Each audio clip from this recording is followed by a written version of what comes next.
see, congrats! Let's work on fixing those clumsy traits you got from Dad from now on. Yeah, right.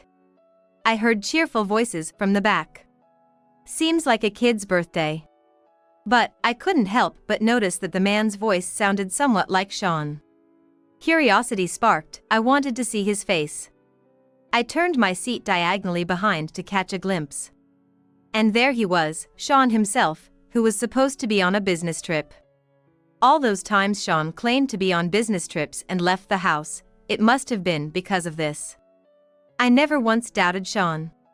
When I confronted Sean's colleague, I found out that even before marrying me, the company policy was not to travel but to hold remote meetings with the companies at the travel destinations. Since when had Sean been deceiving me? What did I do wrong?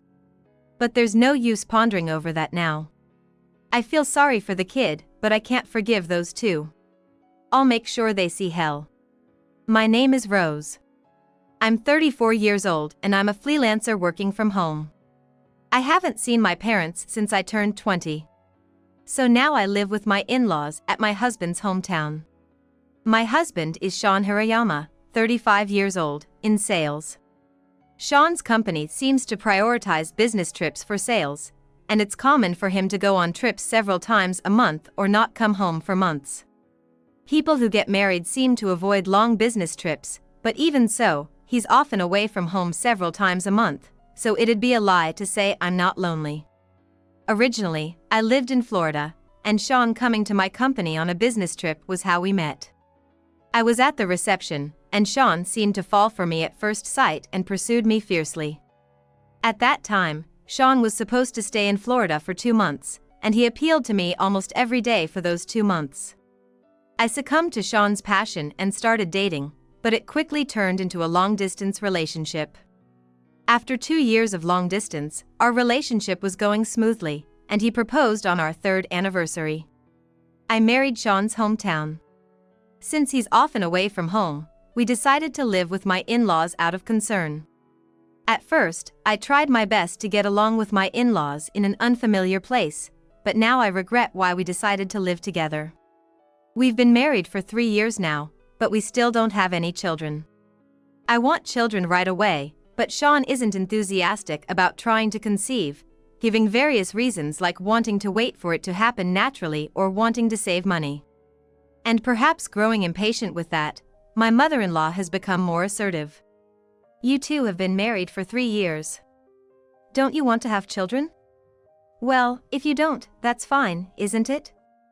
People around us are having children left and right. My mother-in-law's words stab me in the chest. Even though I want to retort to my mother-in-law, all I can do is force a smile. Seemingly displeased with that, my mother-in-law says to me, "Rose, how long are you going to keep laughing like that? What's so funny? Why don't you retort? It's creepy." Oh mother. What's wrong? Why are you suddenly saying such things? I don't like how you always laugh like that. If you have something to say, just say it. You laugh one moment and then have a dark face the next. You're working despite marrying Sean. Why did you marry Sean? Wouldn't you be happier leaving? My mother-in-law's words make my chest tighten. Today, she's particularly persistent, constantly nagging and complaining. Every day, I'm told things like watch me make a better meal than you, you're not doing the cleaning properly, quit your job, and so on. I talked to Sean about it. But all Sean says is deal with it yourself or I'm tired. I've even asked if we're running low on money. Since we got married, our money has been gradually decreasing. The reason being, Sean says, is because we've been going out drinking more often and there have been various expenses. It doesn't make sense, but if I persist, it'll cause trouble, so I stopped pressing the issue there. I was nearing my limit. Lately, I've been tired from my mother-in-law constantly saying things like your parents aren't here anymore and are you dissatisfied with me? My father-in-law is currently on a business trip abroad. I'm often alone with my mother-in-law, so I've been trying to avoid conversation as much as possible by working late. One day, I said I was going out to buy dinner and left the house. I wanted to stroll around alone for a bit, so I headed to a supermarket about 3 stations away. While walking through town, I spotted someone who looked like Sean walking with a woman. They quickly got lost in the crowd, leaving me feeling unsettled. I reassured myself that it wasn't Sean and tried to calm down. After finishing shopping and returning home, my mother-in-law's sarcastic remarks flew at me as usual. "You were quite late. You could have just not come back, you know?" She said that, but I couldn't even force a smile today. I was preoccupied with thoughts of Sean. What? Ignoring me? If you have something to say, say it. No, I don't have any complaints. It's just that something caught my attention while I was out shopping today.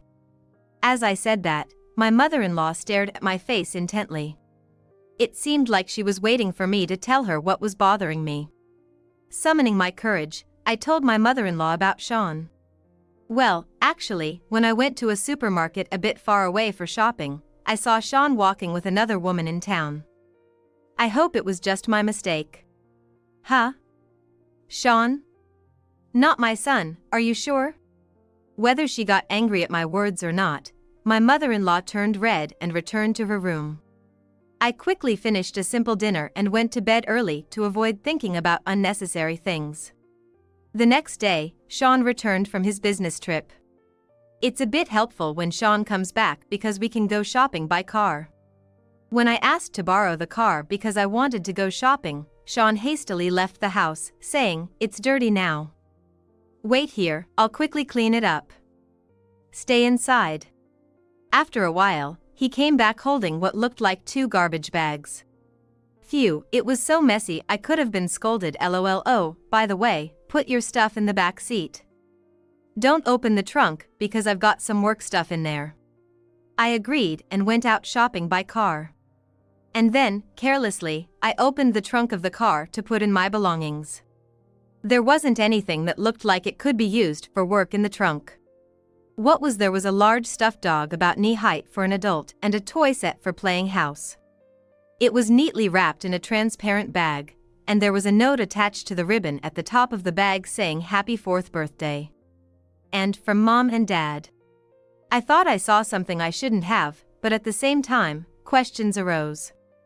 Who was the present for, and what did "from Mom and Dad" mean? As soon as I got back, I confronted Sean. "Why did you open the trunk?" "Oh, that's a birthday present for the daughter of a close colleague." "But it said "from Mom and Dad"? Oh, one is a gift from me, and the other one is a gift from that colleague to his daughter. I'm holding on to it because he wants to keep it a secret until the day." With that, he said, "I have a business trip for about 2 weeks starting tomorrow," and quickly headed to the bedroom. The confusion remained, but asking further would only worsen Sean's mood. I had no choice but to accept Sean's explanation. 3 days later, my mother-in-law unusually went out for lunch with a friend from the morning. Today, I decided to go to a newly opened family restaurant a little farther away, partly for a change of pace. When I arrived at the family restaurant, it seemed like the peak had passed, and there were few people inside. I was led to my seat by the waiter. As I sat down, I heard cheerful voices from the back. I couldn't help but envy them, thinking this might be what it's like when you have children. It seemed to be the daughter's birthday, and I could hear the family's conversation. "Lucy, congrats! Let's work on fixing those clumsy traits you got from Dad from now on, okay?" "Yeah, right." I thought the man's voice sounded somewhat like Sean. Curiosity sparked, I wanted to see his face. I turned my seat diagonally behind to catch a glimpse. And there he was, Sean himself, who was supposed to be on a business trip. "My daughter is the cutest in the world. Here, it's your birthday present. Open it when you get home, okay?" What Sean gave to his daughter was the same as what I saw in the trunk. The face of a father that Sean had never seen before. Seeing Sean's incredibly happy face, something inside me snapped. From where I was sitting, I could capture all 3 of them on video. Fortunately, several couples had left since I arrived, and since Sean and the others were talking loudly, their voices should be picked up as well. I started recording a video of the three of them with my phone. I took video of them happily laughing for a few minutes, then left the family restaurant. What to do with this video and photos, and how to inflict damage on Sean. I decided to go home once and devise a plan. Come to think of it, I remembered exchanging contact information with Sean's colleague just in case something happened. I called that person and said I wanted to talk when Sean wasn't on a business trip. A business trip? He hasn't been on one for a long time, you know? Remote meetings are the main thing now, so you can do them at home or in the office. Except for emergencies, there's hardly any traveling. Isn't Sean working from home? Surprised by this revelation. According to the colleague, there have been hardly any business trips for about 3 years now. He switched to remote work, got promoted to team leader, and even received a remote work allowance. And I heard his salary went up. But the money being brought into the house hasn't changed, if anything, it's decreased. Then why did Sean claim he was on business trips and where was he going? A new question arose. I showed the colleague the face of the woman who was with Sean. Apparently, she resembled a woman who worked briefly as a temp at the company a few years ago. Sean must have met her at that time and had a relationship with her. I thanked the colleague and hung up the phone. Anger began to well up inside me. Perhaps the reason Sean was hesitant to have children with me was because he already had a child with that woman. It made sense that he hadn't come home, perhaps he was staying at her place. I copied the video and photos onto DVDs. I made multiple copies and sent them to the company and all our relatives. The next evening, Sean, who had claimed to be on a 2-week business trip, returned in less than 2 weeks. Did you send something weird to the company? They called me in today and showed me a DVD. What the hell was that? What was that? Don't you understand it better than anyone else? As I said this and laughed, Sean tried to raise his hand. At that moment, my mother-in-law, who had been out, returned. She shouted loudly, "Sean!" and shouted his name. Sean's movement stopped. What's with raising your hand at a woman? Are you two fighting? What on earth happened? Explain everything to me. I tried to hand the copied DVD to my mother-in-law. However, Sean snatched the DVD and tore it in half. He probably didn't want his own mother to know. So, I approached my mother-in-law and offered her my phone. Sean seemed clueless about what I was doing. The original files were on my phone. I showed the photos on my phone and then played the video.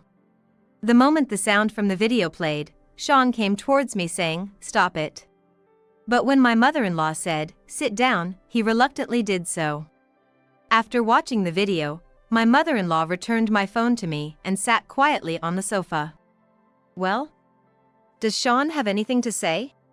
I was slightly taken aback by my mother-in-law's words. Was she going to be on my side? I felt a bit relieved. My mother-in-law immediately called my father-in-law and said, "There's a problem, come back immediately." My father-in-law's return would be as early as tomorrow night. Perhaps resigned to his fate, Sean began to speak. I've been dating Linda since before I married Rose. We had a child together, but since I was already planning to marry Rose, I couldn't do anything and ended up continuing the relationship in a sort of common law marriage style. In return, Linda asked me not to have children with her. So everything you told me was a lie, then? You told me that Rose was refusing to have children. You were just trying to shift the blame onto Rose to protect yourself, right? My mother-in-law interjected, and Sean nodded in agreement. My mother-in-law sighed and apologized to me. Both Sean and I were surprised by my mother-in-law's actions. She took out what looked like an envelope from her bag and handed it to me. She asked me to check what was inside. Inside was the result of an investigation by a private detective agency. Thinking she was suspecting me, I started reading, only to realize it was an investigation on Sean. It detailed Sean's affair with another woman. When I heard from Rose that she saw you with another woman in town, I hired a private detective agency. We needed to find out if it was true or not. But before we could do that, it seems Rose found something conclusive. Mother. Perhaps I had misunderstood something. My mother-in-law turned to face Sean and began to speak. Sean, you've done something outrageous, you know? Do you understand? Divorce Rose. Yeah. You're right. I'll divorce Rose. In exchange, I'll marry Lucy. So, Lucy and our daughter will live here with us. Mom, you've been wanting a grandchild, right? Now you'll get to live with your long-awaited grandchild. While I agreed to divorce Sean, hearing such a statement at that moment made me want to cry. Perhaps noticing my feelings, my mother-in-law intervened, suggesting we wait until my father-in-law returned to discuss this further. For now, she asked Sean to leave the house. Sean agreed, saying, "I'll tell Dad when he gets back," and left the house. Rose, I'm truly sorry about my son. Inside the envelope is the divorce papers. Sean will make it official tomorrow, but I want you to sign it today. Shall we order dinner, maybe takeout? My mother-in-law offered, trying to ease the tension. Accepting her offer, we ate in silence, and that night we retired early. Despite my mother-in-law's apparent defense of me in that moment, she had always been critical and cold towards me. Perhaps for her, our divorce and Sean living with the child from his affair was a good outcome. Maybe that's why she recommended divorce. Even the private detective's investigation could confirm our divorce if it found evidence of Sean's infidelity. If there was already a grandchild, then I was no longer needed. I understood all of this, but seeing it firsthand still made me feel lonely. Realizing there was no point in dwelling on it further, I decided to sleep, preparing for the next day. The next day, my father-in-law returned home in the afternoon. He had hurried back with the help of an acquaintance who was a pilot. Before I could enter the living room, my mother-in-law had apparently already briefed my father-in-law on everything. He remained silent, deep in thought. Then he uttered cryptic words, I see. I understand what needs to be said. I feel the same way. Since I hadn't heard the conversation between my father-in-law and mother-in-law, I didn't understand what they were talking about. But I assumed he had agreed to live with them after divorcing me. In the early afternoon, Sean and the others arrived home in high spirits. It seemed they had left their daughter with Linda's parents, her affair partner. When Linda saw me, she approached and said, "Oh, you're Sean's ex-wife, right?" "Hi, I'm Linda, who will be Sean's new wife. You wanted to have a child, but Sean told you not to, so you couldn't. Sorry about that. And it's a pity, isn't it? Since you don't have parents anymore, you'll be spending your time alone from now on, won't you?" Hearing that Sean had even discussed such matters with Lucy made me not just angry, but also incredulous. My mother-in-law urged everyone to sit down, and the discussion began. Before going to bed the night before, I had written the divorce papers and left them on the desk. Without any hesitation, Sean signed them immediately. Confirming Sean's signature, my mother-in-law began to speak. "With this, the divorce is settled. Hold on to it carefully until after the discussion is over, and then submit it. Thank you, Mother, Father. I'll be relying on you from now on. Before we start the discussion, there's something I want you all to see." My mother-in-law said, ignoring Lucy's protests, and retrieved the same envelope from yesterday. Linda showed signs of irritation at her attitude. As we all examined its contents, we found photos of her meeting several men inside. "What's this?" Sean exclaimed, scrutinizing the photos closely. Linda's face turned pale. "I wonder if that girl is really Sean's child. Although I'm not familiar with getting involved in such matters, it might be necessary to confirm it once. But that's your problem, so discuss it later. But, since we're going to live together from now on, shouldn't we do a DNA test?" Looking puzzled, my mother-in-law said, "Live together? Well, let's finish this first," and glanced at me. Meeting her eyes, I felt a chill run down my spine. It seemed my mother-in-law had arranged for a lawyer acquaintance to prepare documents, including compensation, which she handed to each of us. The amount surprised me. Sean was to pay me $100,000 in compensation, and Linda the same amount. Sean muttered, "This much." Linda protested, "Why me?" but my mother-in-law silenced them both. Considering the time that has passed, this amount seems appropriate. If you're not satisfied, why not try going to court? Unless Rose agrees to lower the amount in a settlement. Sean looked at me with pleading eyes. If I didn't say it now, I would never get back at Sean. No, I absolutely refuse to settle. Both of you will pay this compensation amount. I've suffered, so it's only fair, right? I'll make you pay, even if it means going into debt. Having a child doesn't change anything. It's the price for what you both did. You shouldn't get too cocky. That's my line. Descend into debt hell. With a smirk, my mother-in-law chuckled and said, "Finally speaking your mind, aren't you?" I felt pleased to be praised by my mother-in-law like that. Sean said that we would live together, but that's impossible. From now on, my child is only with Rose. Sean, I'm cutting ties with you. Live your life as you please. Everyone except my father-in-law present was astonished. Sean turned pale. Under my mother-in-law's direction, he was promptly escorted out. Then, the three of us began to talk. When I mentioned that I felt disliked by my mother-in-law, she expressed surprise, saying, "That can't be true." My father-in-law burst into laughter upon seeing us. My wife cannot be honest at times. She may seem cold, but she always talked about you to me. She was delighted to have a lovely daughter and was eager to teach you various things. It seems to have backfired. But I was told not to come back, and about the child. I'll speak on her behalf. When she said not to come back, she probably meant to go out and spread your wings more freely. And about the child, she said it was fine not to have one if you didn't want to. If you didn't want to, there was also the option of adoption. It seems she always complained about not expressing her true feelings, just laughing all the time. I looked at my mother-in-law, realizing the situation. Her face turned bright red, embarrassed. We were then proposed to live together as mother and daughter.